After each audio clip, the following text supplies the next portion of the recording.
Hello students, welcome back to this video we have earlier started. Rural market segmentation जो कि आपकी book rural marketing का chapter 4 है। तो आइए स्टार्ट करते हैं इसके थर्ड और लास्ट वीडियो के साथ। इससे पहले के वीडियोस में हम लोग इसका मीनिंग, इसका सेगमेंटेशन क्या है, टाइप्स कैसे सेगमेंटेशन किया जा सकता है, what can be the probable basis, then marketing strategy की हमने बात की थी, क्राइटेरियाज की हमने बात की थी, then what are the basis, geographical base was there, demographic base was there, psychographic and behavioral bases were already discussed।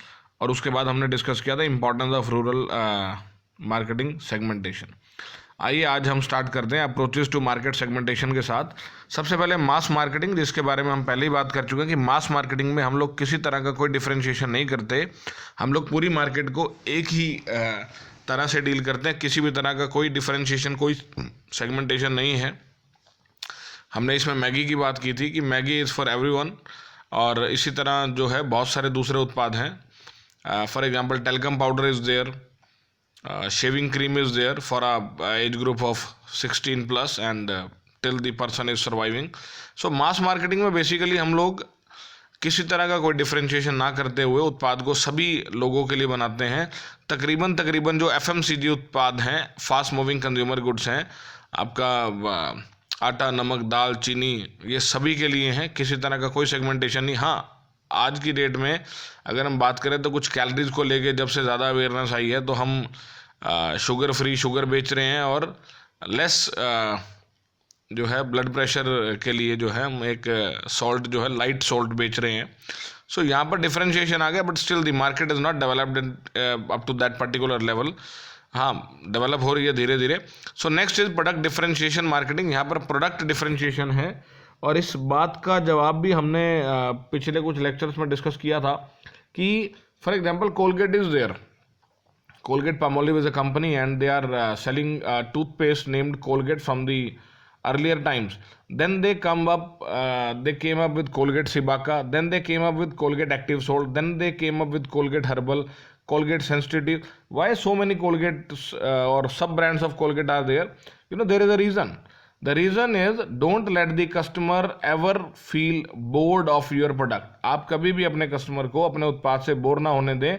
जिस दिन उसकी इच्छा हो कि मुझे कुछ चेंज करना है, you should be ready with another option, and that is if he is like fed up with Colgate, routine taste of Colgate, then he may have a option to shift to Colgate Total or Colgate Salt or Colgate Herbal or whatever brands are there.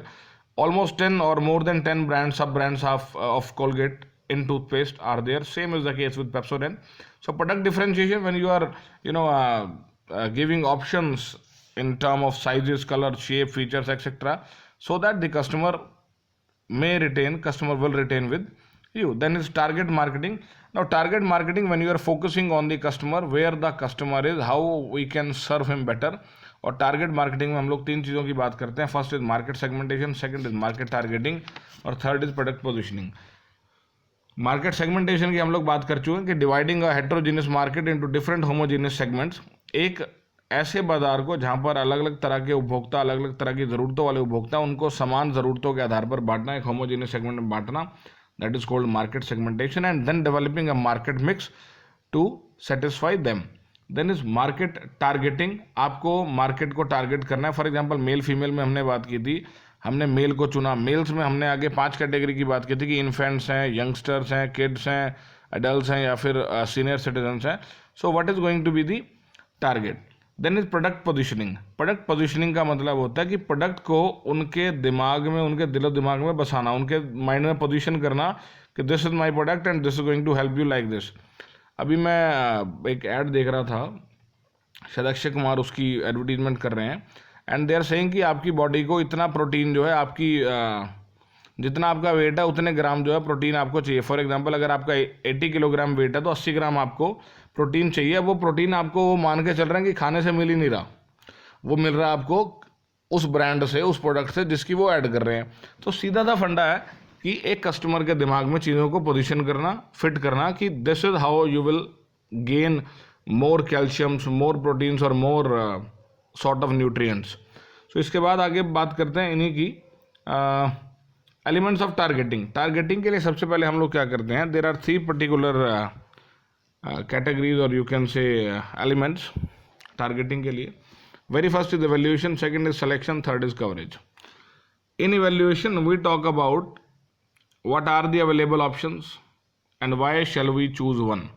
For example, male female में why male, why not female, or if female then why female, why not male. So there can be certain factors, or these factors will be measured on the resources of the company. The resources with the company, we will measure our resources on the grounds of our probable segment, and then we will decide whether we are supposed to operate in that particular segment or not. So evaluation is the very first part. Evaluation में सबसे पहले हम देखेंगे profitability of the segment. Profitability में हम अपना sales volume, जो estimated sales volume हमारा बिक सकता है, वो डिस्ट्रीब्यूशन कॉस्ट. डिस्ट्रीब्यूशन कॉस्ट पे एक बात और, let's take bread.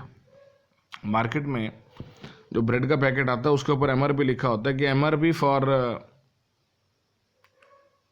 North area, north region this, except Jammu Kashmir, Himachal, some part of maybe Punjab. So why there is a kind of difference between the hilly areas and non-hilly areas or ground areas? The logic is very simple that उनका जो transportation cost है hills में वो ज़्यादा है. Let us be very clear on this. We are agreed.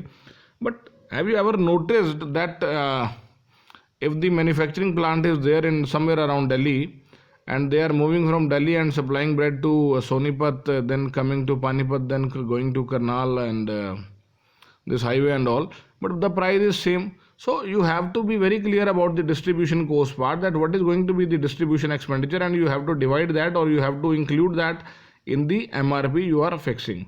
So distribution cost is very important. Then the promotion cost, the advertisement or other promotional tools you are applying, you have to include the cost in the price part. But here two factors are there. One, आपके product की जो promotion coast है उस पर जो आपको profit होने वाला है वो कितने सालों तक होने वाला है. For example, I remember in the year 2004 when the world cup, cricket world cup was happening, Britannia was the main sponsor. Sourav Ganguly used to have a bat with Britannia label on it. I think Rahul Dravid was also having a Britannia labelled bat. So and the advertisement was the duration, और you can say the every time when there is a 4, 6 or a wicket down, there was a kind of blinking ting ting ting Britannia. I am forgetting the slogan, but at that time Britannia ने जो है एक तरह की खलबली मचा दी market में, और 2004 की वो एडवर्टीजमेंट थी जिसका आज तक कंपनी को रेवेन्यू मिल रहा है. Same is the case with Vicks की गोली लो खिच खिच दूर करो. So if you are spending rupees 5 or 10 crores in this particular year on advertisement expenditure, so what are you expecting, like what when are you expecting the results to come? ऐसा तो है नहीं कि उसी साल में रिजल्ट्स आपको मिल जाएंगे. So you have to be very clear about उस पैसे को आपने कितने सालों में डिवाइड करना है. देन सेल्स रेवेन्यू कितना हो सकता है हमारा, और प्रॉफिट मार्जिन हम कितने ले सकते हैं. देखिए, ये डिपेंड करता है हमारे ऑब्जेक्टिव के ऊपर कि हम किस ऑब्जेक्टिव के साथ हैं. हमारा जो है स्कीमिंग चल रहा है या पेनिट्रेशन चल रहा है, what is the kind of competition there in the market. Then is growth rate. हम लोग अभी जो है वैल्यूएशन के पार्ट पढ़ रहे हैं. वैल्यूएशन में पहला प्रॉफिटेबिलिटी था, दूसरा ग्रोथ रेट है. इसको मैंने स्लाइड में स्थान नहीं दिया, आप आपकी बुक से रेफर कर सकते हैं, और मैं बोल रहा हूँ तो आप लिख भी सकते हैं. इवैल्यूएशन ऑफ सेगमेंट्स में हम पहला पॉइंट पढ़ चुके हैं, profitability. Second is growth rate. Growth rate में यहाँ पर हम दो फैक्टर देखेंगे. पहला है ग्रोथ इन पॉपुलेशन, पिछले 10 सालों के स्टैटिस्टिक्स क्या कहते हैं. And second is the increase in purchasing power. Purchasing power increase as a dependable variable on increase in disposable income.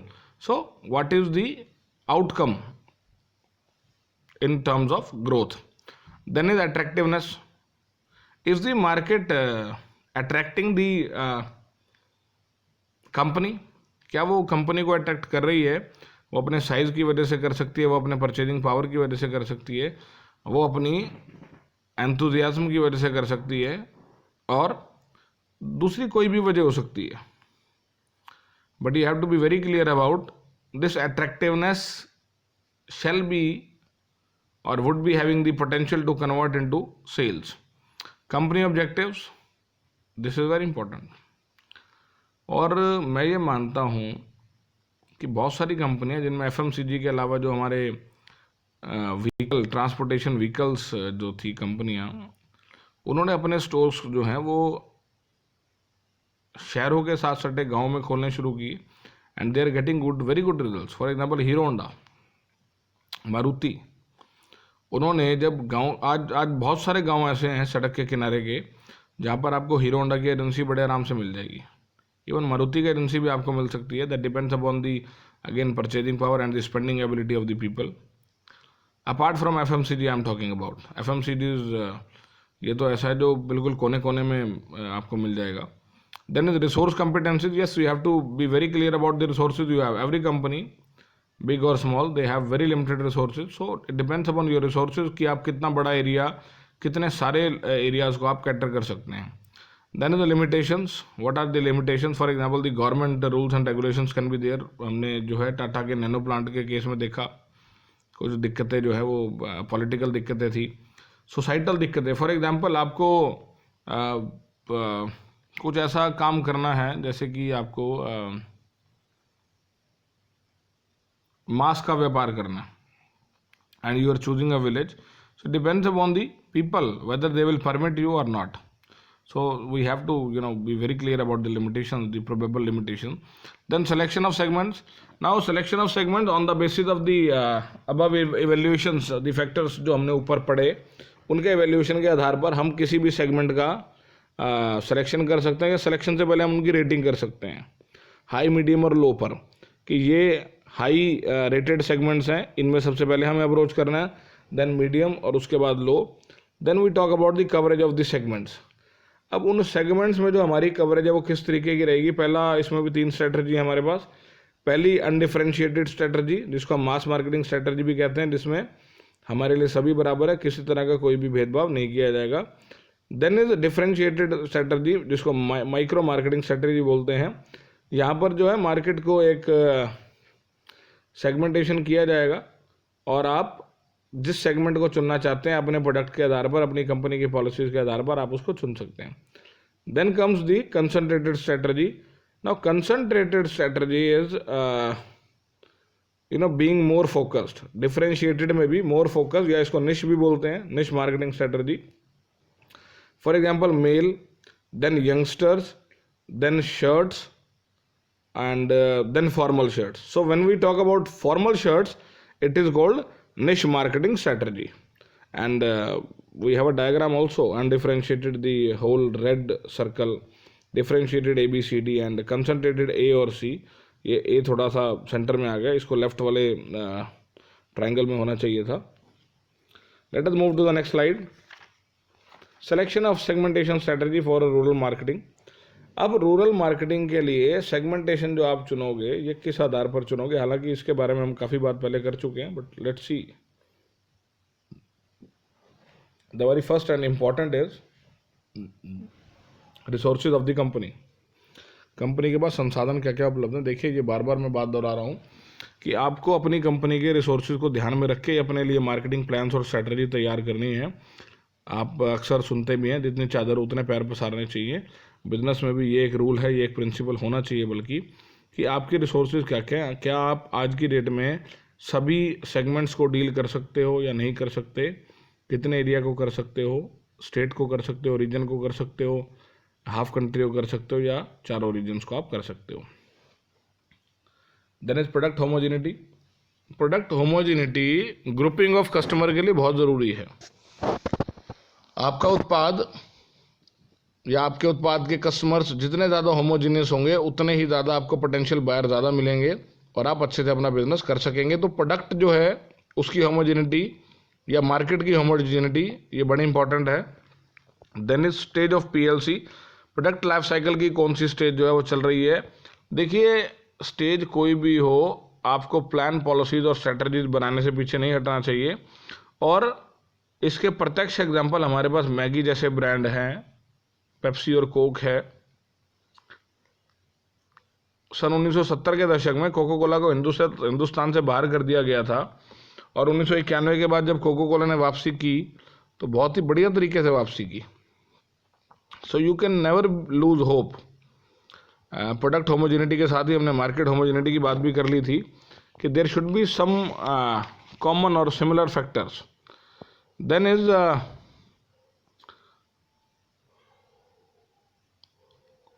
the fifth one, that is competitors marketing strategy. It is very important because strategy or to get success in a business, success in a particular market, you have to study the competitors strategies, whatever they are planning, whatever they are, ऐसा नहीं है कि वो हमेशा सही है हमेशा गलत होंगे. हम या तो गलती करके खुद गलती करके सीखें या फिर किसी दूसरे के एक्शन रिएक्शन और गलती से हम लोग अपना एक जो है प्लान है उसको डिसाइड कर लें. देखिए, जब सामने वाला व्यक्ति किसी प्लान पर चलता है तो हम इवेल्यूएटर बड़े अच्छे हैं, हम सब लोग इंडियंस खासतौर पर सभी लोग इवेल्यूएटर बहुत अच्छे हैं कि यार ये काम तो गलत ही हो रहा है. So on the basis of the first step taken by somebody else आप अपना जो दूसरा कदम फूंक फूंक कर रख सकते हैं. Last is government policy. Government जो SEZ बना रही है, EPZs बना रही है, तो यहाँ पर आपको ज़मीन जो है काफ़ी सस्ती. प्रोडक्शन प्लांट अगर आपने लगाना है किसी गांव में, ये नैनो का ही एग्जांपल आप ले लीजिए. जब गुजरात में लगाना इनको जब इनविटेशन मिला सानंद का, so it was a part of government policy कि गवर्नमेंट उस एरिया को, उस जगह को उठाना चाहती थी and they did it very well. So these were all the factors which we have to consider, we should consider while selecting a market segmentation strategy for a rural market or rural market area. With this I think we have come to the end of this particular chapter. Product positioning का part है वो मेरे हिसाब से हम लोग अच्छे से कर चुके हैं. And in case if there is any query left you can get back to me and we will discuss it. Thank you so much everybody. Have a good day. Take care.